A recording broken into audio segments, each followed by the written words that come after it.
அனைவருக்கும் வணக்கம்.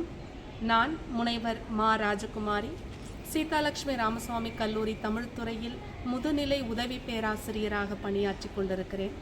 சீதாலட்சுமி ராமசுவாமி கல்லூரி தமிழ்துறையில் பயிலக்கூடிய மாணவியருக்கு தங்களுடைய பணி வாய்ப்பினை பெருக்கிக் கொள்வதற்கான சிறப்பு திறம் வாய்ந்த பாடப்பிரிவுகள் வழங்கப்படுகின்றன.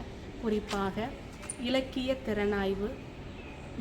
திறனாய்வும் படைப்பிலக்கியமும், தமிழ் இலக்கிய வரலாறு, தமிழக வரலாறும் பண்பாடும், பணித்தேர்வு பயன்பாட்டு தமிழ், இதழியல் போன்ற பிரத்யேகமான பாடப்பிரிவுகள் மாணவியருக்கு வழங்கப்படுகின்றன.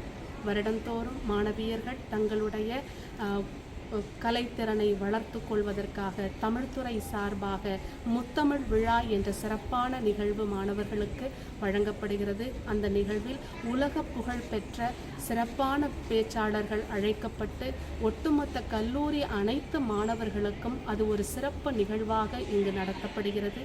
தங்களுடைய நடிப்பு திறனை மாணவர்கள் வளர்த்து கொள்ளும் விதமாக மாணவர்களுக்கு நாடக தமிழ் விழாவின் மூலமாக நாடக போட்டிகள் நடத்தப்படுகின்றன. அது மட்டும் அல்லாது மாணவியர்கள் தங்களுடைய படைப்பாக்க திறனை, குறிப்பாக கவிதை எழுதுதல், கட்டுரை எழுதுதல், தன்னுடைய பேச்சு திறன் இவற்றையெல்லாம் வெளிப்படுத்தும் விதமாக படைப்பிலக்கிய பேரவை என்ற ஒரு அமைப்பின் மூலமாக மாணவர்களுடைய சிறப்பு திறன்கள் வெளிக்கொணரப்படுகின்றன. இளநிலை படிக்கும்போது தங்களுடைய முதுநிலை ஆய்வுக்கான தன்னுடைய அறிவை விரிவு செய்யும் விதமாக மாணவர்கள் தமிழகத்தில் உள்ள சிறப்பு கலை நுட்பம் வாய்ந்த கோயில்களுக்கு அழைத்து சென்று அவர்களுடைய தொல்லியல் அறிவை, அவர்களுடைய கல்வெட்டியல் அறிவை வளர்த்து எடுப்பதற்காக அங்கு அழைத்து சென்று அவர்களுடைய ஆர்வத்தை மிகுவிக்கின்றோம். அதனால் மாணவர்கள் அந்த துறையில் சிறந்து விளங்க வாய்ப்பாக இருக்கின்றது. அது மட்டும் அல்லாத மாணவர்கள் தமிழ்துறையில் பயிலும்போது விளையாட்டிலும் சிறந்து விளங்குவதற்காக நிறைய வாய்ப்புகள் வழங்குகின்றனர். தமிழ்துறையில் படிக்கக்கூடிய மாணவியர்கள் உலக அரங்கில் ஒலிம்பிக் வரையிலும் சென்று தங்களுடைய விளையாட்டு ஆர்வத்தை வெளிக்காட்டியமைக்கான சான்றுகள் தமிழ்துறையில் நிறைய உண்டு. மாணவர்கள் தங்களுடைய திறனை வெளிப்படுத்தி கொள்ளும் விதமாக பிற கல்லூரிகளில் நடத்தப்படக்கூடிய போட்டிகளிலும், பிற கல்லூரிகளில் நடத்தப்படக்கூடிய கருத்தரங்கங்களிலும் மாணவர்களை அழைத்து சென்று அவர்கள் அந்த நிகழ்வுகளில் பங்கேற்பதற்கு நாங்கள் வாய்ப்பு வழங்குகின்றோம். நம் கல்லூரியிலேயே, நம் தமிழ்துறையிலேயே நாட்டுப்புற கருத்தரங்குகள் அல்லது செவ்வியல் இலக்கிய கருத்தரங்குகள் பன்னாட்டு அளவில் நடத்துகின்றோம். மாணவர்களுக்கான பயிற்சி பட்டறை வகுப்புகள் நடத்துகின்றோம். மாணவர்கள் மட்டுமல்லாது ஆசிரியர்கள் தங்களுடைய தனித்திறன்களை வளர்த்து கொள்வதற்காக ஆசிரியர்கள் பணித்திறன் மேம்பாட்டு பயிற்சிகளை வழங்குகின்றோம். மாணவர்கள் தங்களுடைய பொழுதுபோக்கு அம்சங்களை தங்களுடைய தனித்திறன்களோடு வெளிப்படுத்தி கொள்ள சுமார் 20,000க்கும் மேற்பட்ட புத்தகங்கள் அடங்கிய மிகப்பெரிய நூலகம் தமிழ்துறையிலேயே இயங்கு கொண்டிருக்கிறது. இது போன்ற வெகுவான சிறப்புகள் கொண்ட தமிழ்துறையில் சேர்ந்து படிக்க மாணவர்களை அன்போடு அழைக்கின்றோம். நமக்கான அடையாளம் நம்முடைய தாய்மொழி. தாய்மொழியை துறையாக எடுத்து படிப்பது வரம்.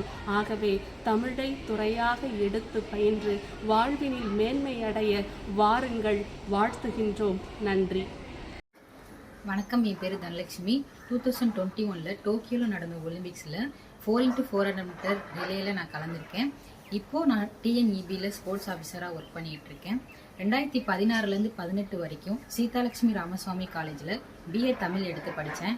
அந்த டைமில் படிப்பு, ஸ்போர்ட்ஸ் ரெண்டையுமே என்னால் மேனேஜ் பண்ண முடியலை. என் டிபார்ட்மெண்ட் மேம் எல்லாருமே எனக்கு ரொம்ப சப்போர்ட் பண்ணனால தான் என்னால் படிப்பில் ஃபஸ்ட் கிளாஸில் பாஸ் பண்ண முடிஞ்சிச்சு. அது மட்டும் இல்லாமல் ஸ்போர்ட்ஸ்லேயும் எனக்கு ரொம்ப சப்போர்ட் பண்ணாங்க. அதனால தான் என்னால் ஸ்போர்ட்ஸ், படிப்பு ரெண்டுலேயுமே நல்லாவே அச்சீவ் பண்ண முடிஞ்சிச்சு. இந்த டைமில் நான் என்னோடய கல்லூரிக்கும் என்னோடய டிபார்ட்மெண்ட் மேம் எல்லாருக்குமே நான் என்னோட நன்றியை தெரிவிச்சுக்கிறேன். அனைவருக்கும் வணக்கம். என் பேர் அபிநயா.